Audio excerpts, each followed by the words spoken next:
2020년 2월 14일 발렌타인데이. 명동 한복판 신한은행 VIP 창구. 어르신, 다시 한번 확인하겠습니다. 30억 원 전액을 해외로 송금하시겠다는 거죠? 젊은 여직원의 손이 떨렸습니다. 20대 후반으로 보이는 그녀는 입사 5년 차였지만 이렇게 큰 금액의 해외 송금은 처음이었습니다. 네, 독일 도이체방크로 보내주세요. 77세, 등이 꼿꼿하고 눈빛이 또렷한 할머니. 바로 저 박순덕입니다. 하지만 어르신, 이렇게 큰 금액은 송금 사유를 반드시 확인해야 하고요. 혹시 보이스피싱은 아닌지. 노후 자금이에요. 독일에서 여생을 보낼 겁니다. 제 목소리는 단호했습니다. 독일어, 영어, 한국어를 자유롭게 구사하는 이 77세 할머니. 40년간 독일 중환자실 수간호사로 일했고 병원 회계까지 담당했던 사람. 사기를 당할 만큼 어리석은 사람이 아니었습니다. 그래도 어르신, 가족분들께는 말씀하셨나요? 이렇게 큰 금액을. 바로 그때였습니다. 쾅! 은행 유리문이 거칠게 열렸습니다.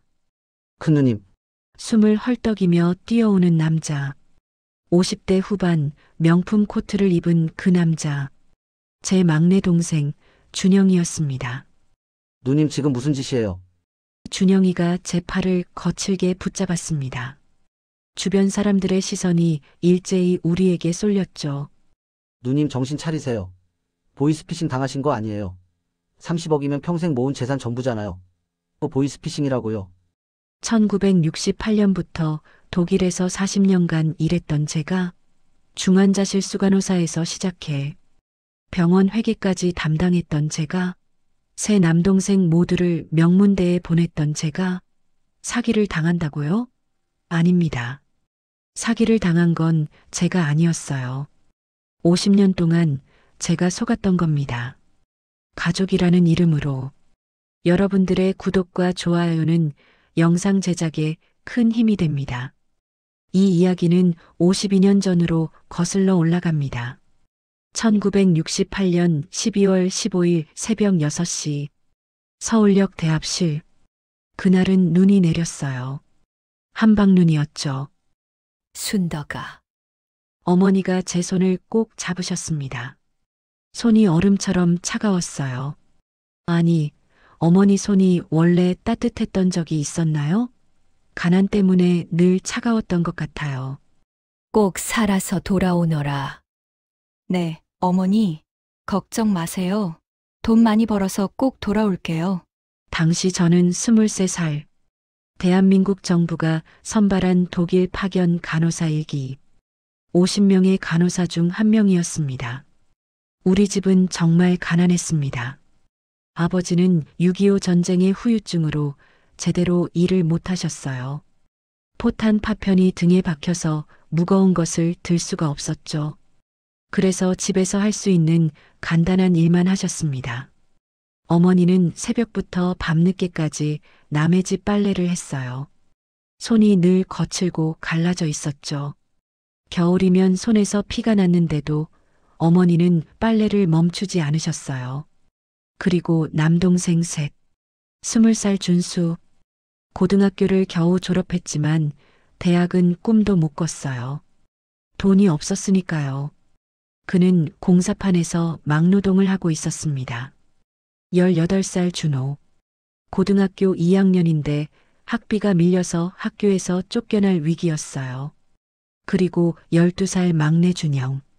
누나, 준영이가 제 옷자락을 잡았습니다. 나 공부 계속 할 수 있어?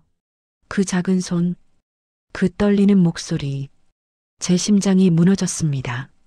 당연하지, 준영아. 누나가 독일 가서 돈 벌어올게. 넌 공부만 열심히 해. 알았지? 정말? 정말이야. 약속할게. 준영이가 새끼손가락을 내밀었어요. 저도 새끼손가락을 걸었죠. 약속? 그때는 몰랐어요. 그 약속이 제 인생 50년을 송두리째 바꿀 거라는 걸. 그 약속 때문에 제가 77세가 되어서 가족과 등을 돌리게 될 거라는 걸. 출발 5분 전입니다. 영무원의 외침. 순덕아, 가거라. 몸 조심하고. 어머니가 제 어깨를 토닥였습니다. 말씀은 그렇게 하셨지만 어머니의 눈에도 눈물이 고여 있었어요. 기차가 움직이기 시작했습니다. 창밖으로 가족들의 모습이 점점 작아졌어요. 어머니가 손수건으로 눈물을 닦고 준영이가 울면서 손을 흔들고 준수와 준호가 고개를 숙이고 그때 처음으로 눈물이 났습니다. 다시 돌아올 수 있을까? 가족들을 다시 볼 수 있을까? 독일이라는 곳은 어떤 곳일까? 두려웠습니다. 너무나 두려웠어요. 하지만 돌아갈 수는 없었습니다. 이미 떠났으니까요. 그리고 가족이 저를 기다리고 있었으니까요. 부산항에서 화물선을 탔습니다. 화물선, 여객선이 아니었어요. 간호사 50명이 컨테이너 사이 좁은 공간에 짐처럼 실렸습니다. 이게 사람 탈배야. 옆에 있던 영자가 중얼거렸어요. 그래도 가야지. 어떡해. 우리는 서로를 위로했습니다. 하지만 모두 불안했어요. 첫날 밤, 배가 흔들렸습니다. 심하게 흔들렸어요. 으윽, 여기저기서 구토하는 소리. 저도 토했어요. 하루 종일, 이틀 동안, 일주일 동안 제대로 먹지도 못했습니다. 물도 제대로 마실 수 없었어요. 순덕아, 괜찮아? 응, 괜찮아. 거짓말이었어요. 전혀 괜찮지 않았죠. 배 안은 지옥이었습니다. 화장실은 하나뿐. 50명이 한 화장실을 써야 했어요. 씻을 수도 없었습니다. 좁은 공간에 갇혀서 천장만 바라보는 날들. 파도가 칠 때마다 배가 기울었고 우리는 서로에게 부딪혔어요. 밤이면 누군가 울었습니다. 집에 가고 싶어. 엄마. 20몇 살 처녀들이 엄마를 찾으며 울었어요. 저도 울고 싶었습니다. 하지만 참았어요. 제가 울면 준영이 얼굴이 떠올랐거든요. 왜 우리 이러고 사는 걸까? 누군가 울면서 물었어요. 모르겠어. 하지만 이미 왔잖아. 견뎌야지. 한 달, 꼬박 한 달을 그렇게 보냈습니다. 배 안에서 저는 계속 생각했어요. 준영이의 마지막 모습을, 어머니의 차가운 손을, 아버지의 굽은 등을. 내가 가족을 위해 뭐든 할 수 있어. 참자. 이 정도는 참을 수 있어.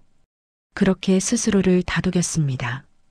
1969년 1월 20일 독일 함부르크 항구. 도착했어. 누군가 소리쳤습니다. 우리는 비틀거리며 배에서 내렸어요. 한 달 만에 땅을 밟았습니다. 하지만 기쁨은 잠시. 추웠습니다. 너무 추웠어요. 영하 30도. 한국의 추위와는 차원이 달랐습니다. 독일 사람들이 우리를 보고 수군거렸어요. 무슨 말인지 몰랐지만 표정만 봐도 알 수 있었습니다. 저 동양 여자들이 제대로 할 수 있을까? 무시하는 눈빛, 의심하는 표정, 가슴이 아팠습니다. 병원으로 가는 버스 안에서 창밖을 바라봤어요. 넓은 도로, 깨끗한 건물들, 멀쩡한 사람들, 전쟁의 흔적이 없네. 독일은 우리보다 먼저 전쟁을 겪었지만 이미 다 복구되어 있었습니다. 반면 한국은 그때 깨달았어요. 우리가 왜 여기 왔는지, 왜 우리를 받아주는지, 독일 사람들이 하기 싫어하는 일, 힘들고 더럽고 위험한 일, 그 일을 하러 우리가 온 거였어요. 저는 뒤셀도르프 대학병원 중환자실에 배치됐습니다. 첫날, 박간호사? 수간호사 슈미트 부인이 저를 내려다봤어요. 키가 180cm는 되어 보였습니다. 아, 예스? 네. 뭐라고 대답해야 할지 몰랐어요. 열심히 일해야 해요. 무슨 말인지 몰랐지만 표정으로 알 수 있었습니다. 열심히 일하지 않으면 돌려보낸다. 예스? 아, 네. 그렇게 일이 시작됐습니다. 새벽 5시 30분 기상, 6시 출근, 오후 6시까지 12시간 근무. 하지만 끝이 아니었어요. 중환자실 일은 상상 이상이었습니다.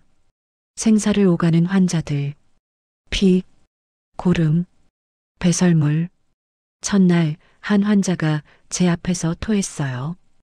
피 섞인 토사물이 제 하얀 유니폼에 튀었습니다. 슈미트 부인이 소리쳤어요. 빨리, 빨리. 그 말만 알아들었습니다. 손이 떨렸어요. 무서웠어요. 하지만 해야 했습니다. 환자의 침대를 닦고 새 시트를 갈고 링거를 교체하고. 너무 느려. 독일어로 뭐라고 하는데 알아들을 수 없었지만 화난 표정은 알 수 있었어요. 첫 주에는 매일 울었습니다. 기숙사로 돌아오면 화장실에 들어가서 울었어요. 순덕아, 나도 그래. 영자도 울고 있었습니다. 우리 할 수 있을까? 해야지 안 하면 집에 뭐라고 말해? 그래서 버텼습니다. 한 달이 지나자 조금 익숙해졌어요. 독일어도 몇 마디 배웠고요. 하지만 환자들과 제대로 소통할 수는 없었습니다. 어느 날, 한 노인 환자가 제 손을 잡았어요. 왔어. 비트. 물. 그 말은 알았습니다. 물을 떠다 드렸어요. 담케. 무슨 말인지 몰랐지만 환자가 미소를 지었습니다. 그 미소를 보고 깨달았어요. 아, 이래서 간호사구나. 그날 이후 조금씩 보람을 느꼈습니다. 하지만 힘들었어요. 너무 힘들었습니다. 순덕아, 저녁에 공장 가지 않을래?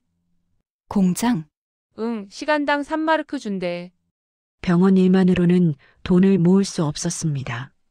그래서 저녁에는 공장에서 4시간을 더 일했어요. 오후 7시부터 11시까지 조립 공장이었습니다. 작은 부품들을 끼우는 단순 작업. 하지만 단순하다고 쉬운 건 아니었어요. 손가락이 부르트고 허리가 아팠습니다. 첫날 공장에서 일하다가 손가락을 베었어요. 감독관이 소리쳤지만 피는 계속 났습니다.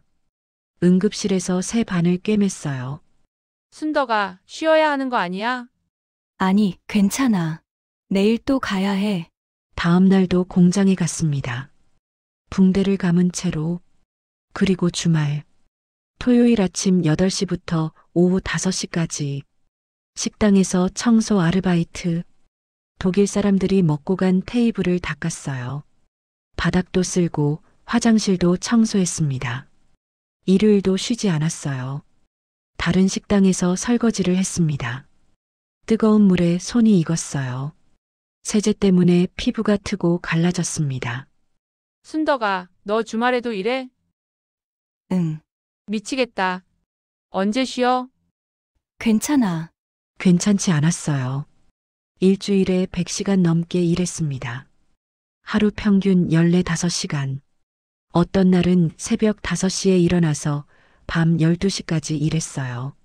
몸이 부서질 것 같았습니다. 어느 날 밤, 공장 일을 마치고 기숙사로 돌아오다가 쓰러졌습니다.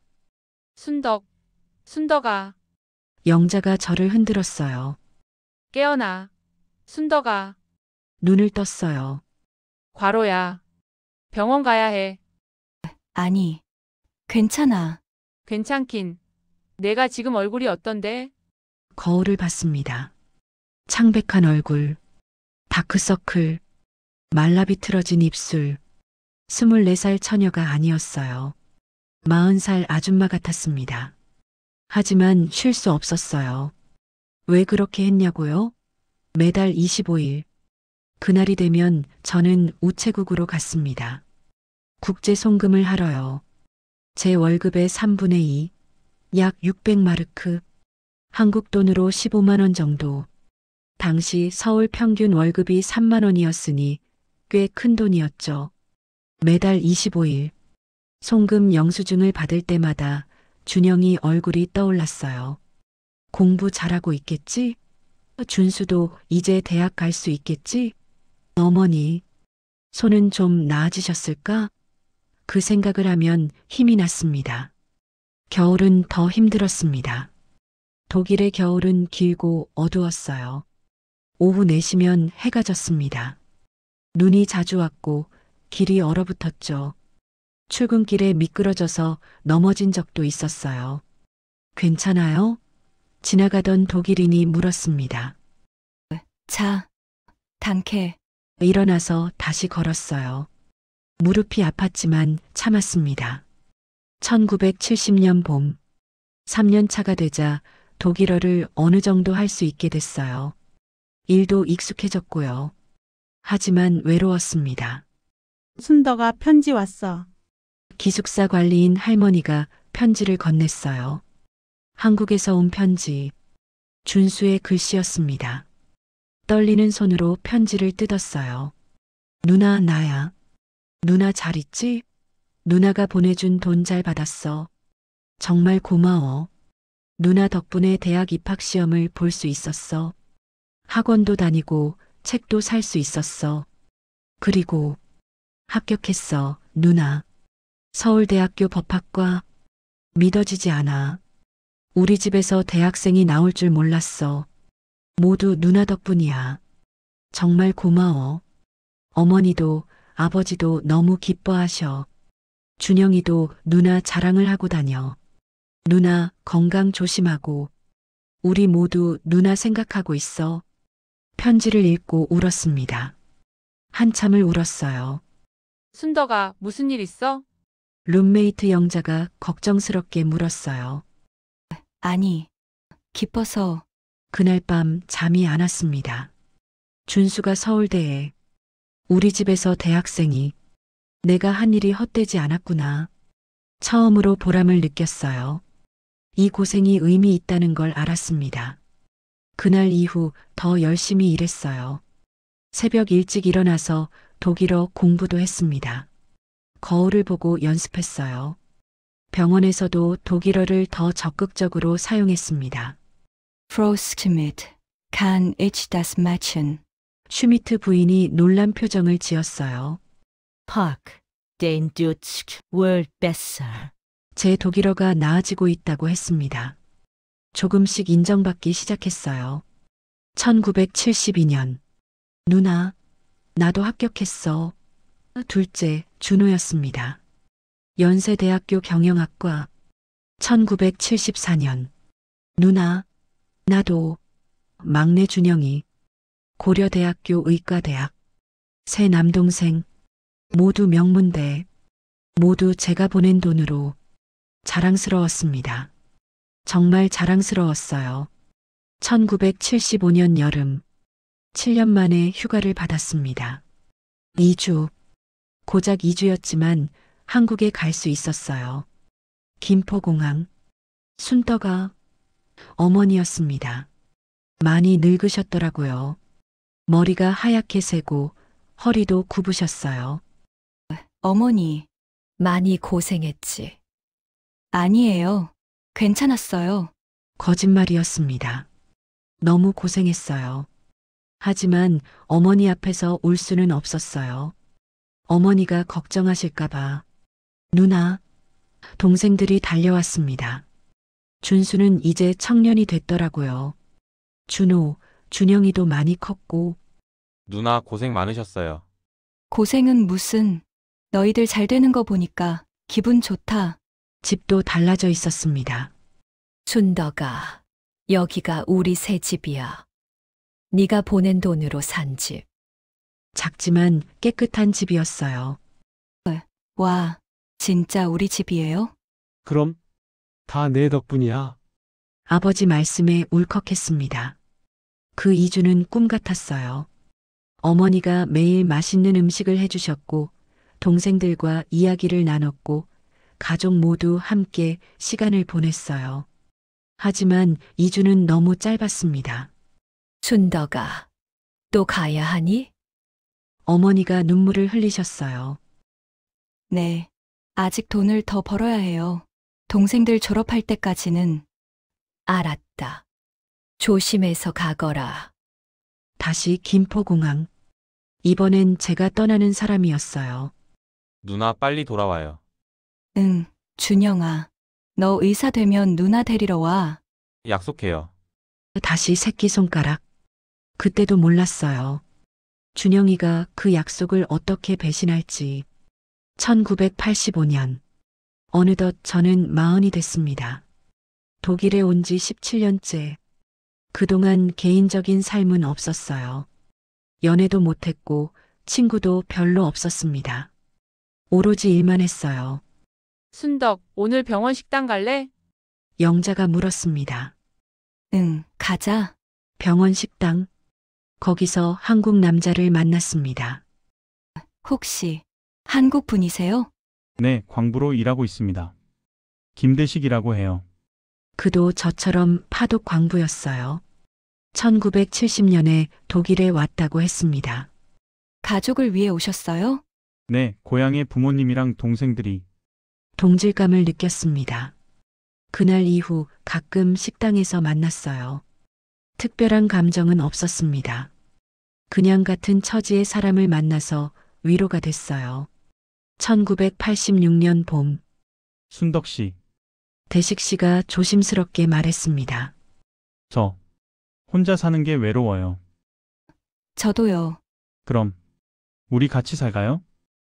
네. 결혼 말입니다. 둘이 합치면 돈도 더 빨리 모을 수 있고.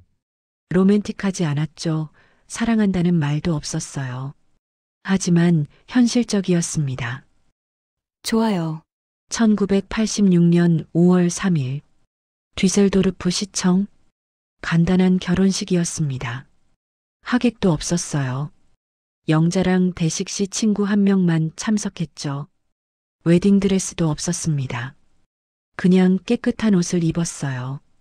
신혼여행도 없었습니다. 이틀 후 바로 출근했죠. 하지만 행복했어요. 처음으로 제 사람이 생긴 거니까요. 순덕, 오늘 일은 어땠어? 힘들었어. 수고했어. 저녁 먹을래? 내가 된장찌개 끓였어. 와, 정말? 대식 씨는 요리를 잘했어요. 함께 식사하는 게 좋았습니다. 순덕, 이거 먹어봐. 맛있지? 응, 맛있어. 그 일상이 좋았어요. 평범한 일상. 함께 살면서 돈도 빨리 모았습니다. 둘이 합치니까 생활비도 절약됐고요. 그런데 1987년 가을, 한국에서 전화가 왔습니다. 누나?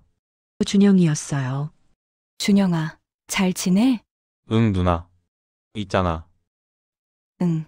나 결혼하려고. 와, 정말. 축하해. 고마워, 누나.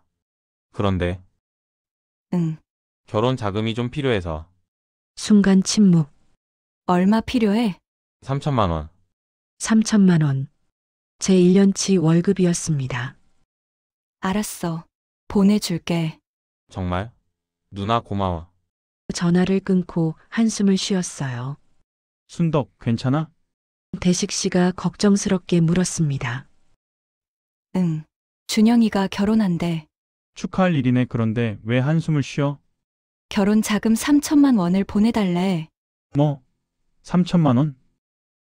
응. 순덕, 그건 너무 많은 거 아니야?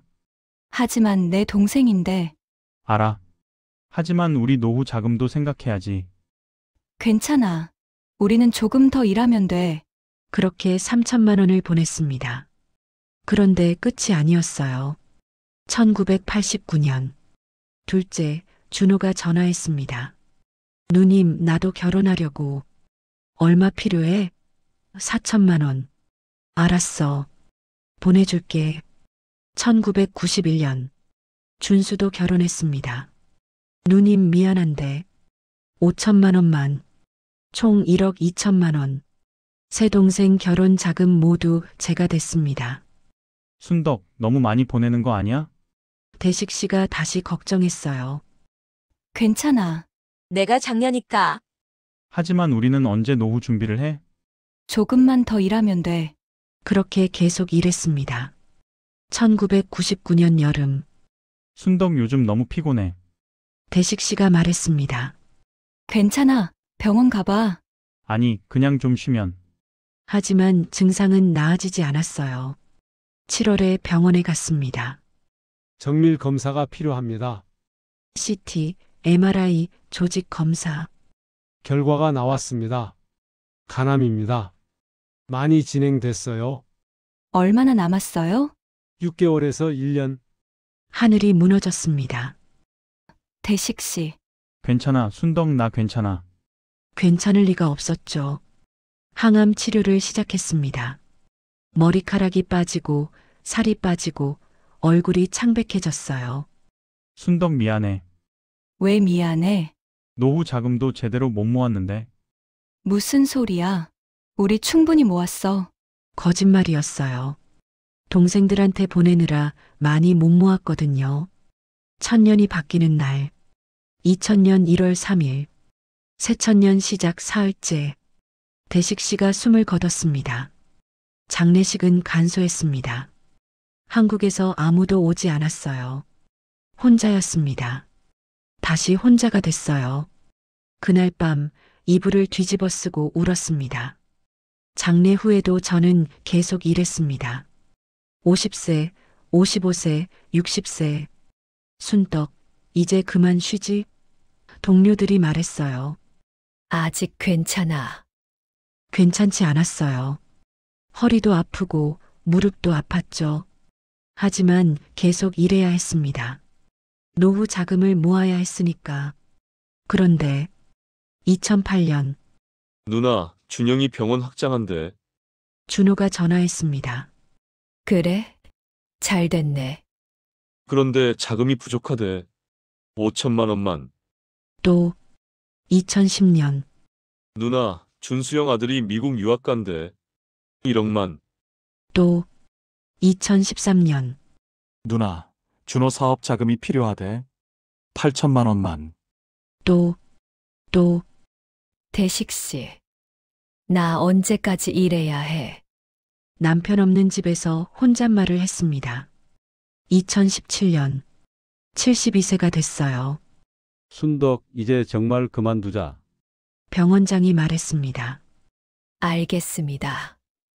44년 독일에서 44년간 일했습니다. 퇴직금을 받았어요. 평생 모은 돈 약 30억 원. 이제 한국에 돌아가자. 동생들이랑 함께 살자. 가족이랑 여생을 보내자. 그렇게 결심했습니다. 2018년 3월 15일 인천공항 50년 만에 영구 귀국이었습니다. 누나, 준영이가 눈물을 흘리며 달려왔어요. 드디어 돌아오셨네요. 응.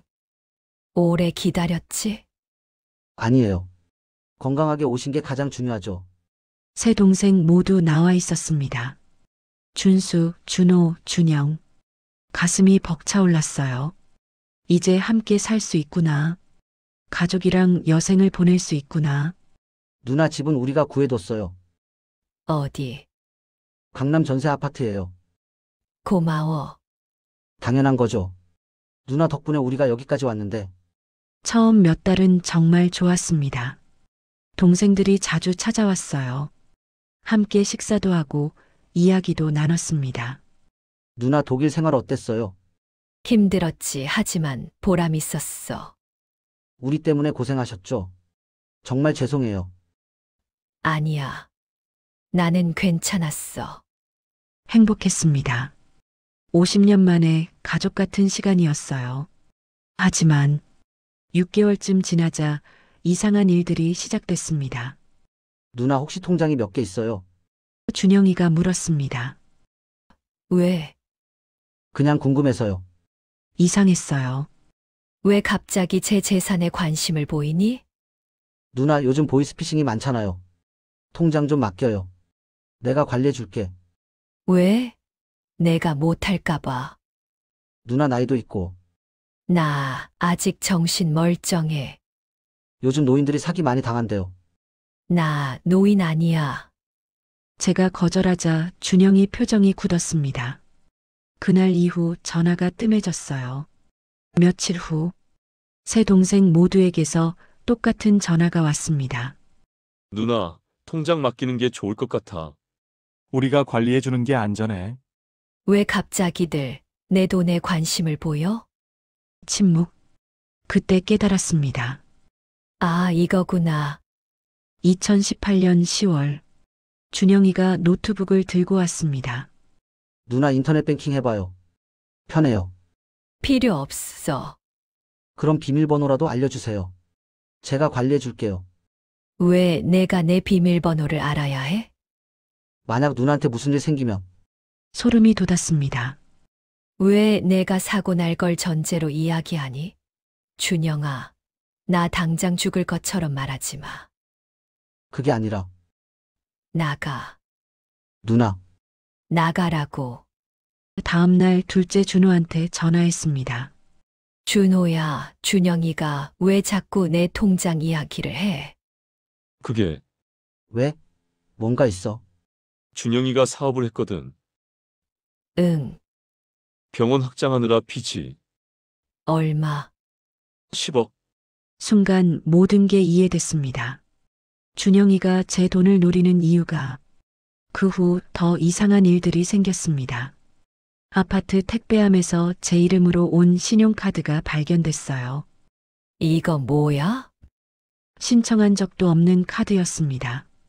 은행에 전화했어요. 네, 박순덕 고객님. 지난달 15일에 신청하셨는데요. 아니, 나 신청 안 했는데. 하지만 여기 서명이 누군가 제 도장을 위조한 겁니다. 다급하게 카드를 정지시켰어요. 며칠 후에는 더 심각한 일이 생겼습니다. 보험회사에서 전화가 왔어요. 고객님, 지난주에 가입하신 연금보험 건으로 연금보험. 나 가입 안 했는데요. 하지만 서류에 서명이 또 위조.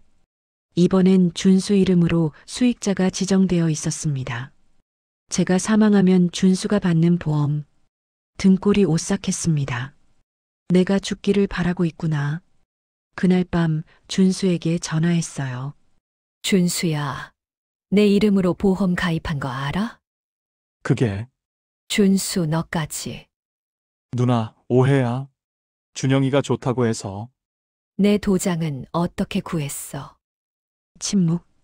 준수 너 집에 있던 내 도장 가져간 거 맞지? 누나, 실망이다. 전화를 끊었습니다. 그날부터 더 조심하기 시작했어요. 도장을 은행 금고에 맡겼습니다. 중요한 서류는 모두 잠긴 서랍에 넣었어요. 밤에는 현관문을 이중으로 잠갔습니다. 하지만 이상한 일들은 계속됐어요. 집 전화로 모르는 번호에서 자주 전화가 왔습니다. 여보세요? 아무 말도 없이 끊겼어요. 하루에 5번씩 누군가 제 일정을 확인하는 것 같았습니다. 어느 날은 집에 돌아왔더니 현관문이 열려 있었어요. 누구 없어요? 아무도 없었습니다. 하지만 뭔가 이상했어요. 서랍이 조금 열려 있었고 책상 위 서류들이 움직인 흔적이 있었습니다. 누군가 집에 들어온 겁니다. 경찰에 신고했어요. 어르신 CCTV 확인해 봤는데 젊은 남자가 들어가는 게 보이네요. 얼굴 보여요? 마스크를 써서. 하지만 체격으로 알 수 있었어요. 준영이 아들, 제 조카였습니다. 그날 밤 준영이에게 전화했어요. 준영아, 너희 아들 시켜서 내 집 뒤진 거 맞지? 누나 무슨 소리야. CCTV에 다 찍혔어. 침묵. 뭘 찾으려고 했어? 통장, 도장. 누나 오해야. 더 이상 연락하지 마. 나 이제 경찰에 신고할 거야. 누나 제발. 전화를 끊었습니다. 며칠 후 준영이가 변호사를 데리고 왔습니다. 누나 재산 관리 상담 받으시라고요. 필요 없어. 상속 계획 미리 세우는 게 좋대요. 나 아직 안 죽었는데. 변호사가 서류를 펼쳤습니다. 미리 유언장 작성하시면 서류를 보는 순간 화가 났습니다. 유언장이 아니었습니다. 재산 증여 계약서, 제 모든 재산을 지금 당장 준영이에게 넘기는 내용. 이거 유언장 아니잖아. 증여 계약서잖아. 누나 세금 절약 방법이래요. 내가 살아있는데 무슨 세금. 누나 진정하세요. 나가. 당장 나가. 누나. 나가라고. 그날 밤 잠이 안 왔습니다. 50년 전 독일로 떠나던 밤처럼 두려웠어요. 하지만 그때와 달랐습니다. 그땐 가족을 위해 떠났지만 지금은 가족으로부터 도망쳐야 한다는 거. 다음 날부터 더 이상한 일들이 계속됐습니다. 전기가 끊겼어요. 준영이가 내겠다던 관리비를 안 낸 겁니다. 수도도 끊겼습니다. 가스도 끊겼어요. 어떻게 사람을 이렇게 만들 수 있지? 집주인한테 연락이 왔습니다. 할머니, 전세 계약 안 하신다고 들었는데요. 네, 그런 말 안 했는데요. 준영 씨가 연락이 와서요. 준영이가 저를 쫓아내려 하고 있었습니다. 다음 날 편의점에서 물과 컵라면을 사왔어요. 전기 없는 집에서 차가운 컵라면을 먹었습니다. 73세 할머니가, 50년 동안 가족을 위해 일한 할머니가, 밤에 둘째 준호한테 문자가 왔어요. 누나, 준영이가 누나를 요양원 보내려고 알아보고 있더라. 조심해. 다음 날, 준영이가 요양원 팜플렛을 들고 왔습니다. 누나, 여기 시설 좋은 요양원인데 구경해 볼래요? 나 요양원 갈 나이 아니야. 혼자 사시기 힘드시잖아요. 나 독일에서 70살까지 일했어. 아직 팔팔해. 계속 이러시면 이러면 어쩔 건데. 강제로라도 모셔다 드릴 수밖에 없죠. 뭐, 누나 정신 상태가 온전치 않으시니까. 내가 미쳤다고? 후견인 제도 아세요? 제가 신청할 수 있어요. 그 말을 듣는 순간 결심했습니다. 이 나라를 떠나자.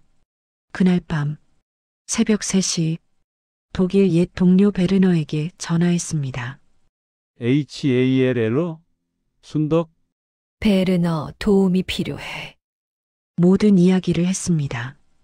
50년간 동생들을 위해 희생한 것, 귀국 후 겪은 일들, 준영이가 제 재산을 노리는 것, 전기 끊고 집 뒤지고 요양원에 보내려는 것.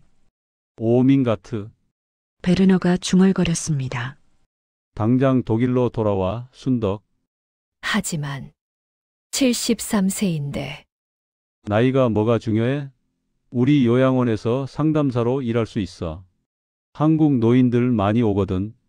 내 경험이 필요해. 정말. 그래. 일자리, 집 모두 준비해 줄게. 당장 와. 독일로 돌아간다. 73세에 다시 이민. 쉬운 결정이 아니었습니다. 하지만 여기 있으면 평생 모은 재산을 빼앗길 것 같았어요. 아니, 요양원에 갇힐 것 같았습니다. 조용히 준비를 시작했습니다. 먼저 독일 대사관에 가서 비자를 신청했습니다. 다행히 제가 44년간 독일에서 일했기 때문에 영주권을 다시 받을 수 있었어요. 다음은 은행. 할머니, 30억 전액을 해외 송금하시겠다고요? 네, 독일로 보내야 해요. 하지만 이렇게 큰 금액은 필요한 서류 다 가져왔어요. 병원 검진 기록, 정신과 소견서, 치매 검사 결과 모두 정상이었습니다. 준비를 완벽하게 했어요. 그런데 실수를 했습니다. 은행에서 나오는 걸 준영이가 본 겁니다. 누나 은행에서 뭐 하셨어요? 그냥. 혹시 뭔가 하시려는 거 아니에요? 아니야. 하지만 준영이가 의심하기 시작했어요. 그날부터 감시당하는 기분이었습니다. 전화도 자주 오고 갑자기 집에 찾아오기도 했어요. 어느 날은 집 앞에 준영이 차가 세워져 있었어요. 창문으로 보니 준영이가 앉아서 제 집을 보고 있었습니다. 빨리 해야 해. 늦으면 안 돼. 그래서 오늘 2020년 2월 14일 마지막 송금을 하러 명동은행에 온 겁니다. 어르신, 30억 원 전액 송금 맞으신가요? 네, 독일 도이체방크로. 잠시만 기다려주세요. 확인 절차가 있어서. 바로 그때 쾅! 큰누이, 준영이었습니다. 누님 지금 무슨 짓이에요? 준영이가 제 팔을 붙잡았습니다. 놓아, 준영아. 안 놓아요. 누님 치매 검사 받으셔야 해요. 치매. 저기요. 준영이가 직원에게 소리쳤습니다. 이분제 누나인데 요즘 건망증이 심하세요. 보이스피싱 당하신 것 같으니 송금 막아주세요. 은행 로비의 모든 사람들이 우리를 쳐다봤습니다. 그때 저는 가방에서 서류를 꺼냈습니다. 계장님, 이거 보세요. 일주일 전 종합병원 정밀 검사 결과 치매 검사, 인지 기능 검사, 정신과 검사 모두 정상입니다. 제가 미리 준비했거든요. 준영이 얼굴이 새하얗게 변했습니다. 누나, 언제? 준영아. 저는 조용히 말했습니다. 나 독일에서 40년 일한 간호사야. 중환자 실수간호사에서 병원 회계까지 담당했어. 내가 뭘 하려는지 다 알고 있었어. 그리고 주머니에서 녹음기를 꺼냈습니다. 이것도 들어볼래? 재생 버튼을 눌렀습니다. 누나 통장 맡겨요. 상속 계획 미리 세우는 게 좋아요. 요양원 좋은 곳 알아봤어요. 강제로라도 모셔다 드릴 수밖에 없죠. 모든 대화가 녹음되어 있었습니다. 그건 오해야. 오해가 아니야, 준영아. 누나, 내가 10억 빚이 있는 것도 알아. 내 돈으로 갚으려 한 것도 알고, 내 집 뒤진 것도 알고, 전기 끄는 것도 알고. 은행 로비가 조용해졌습니다. 누나, 제발. 가족인데. 가족. 저는 웃었습니다. 쓸쓸하게.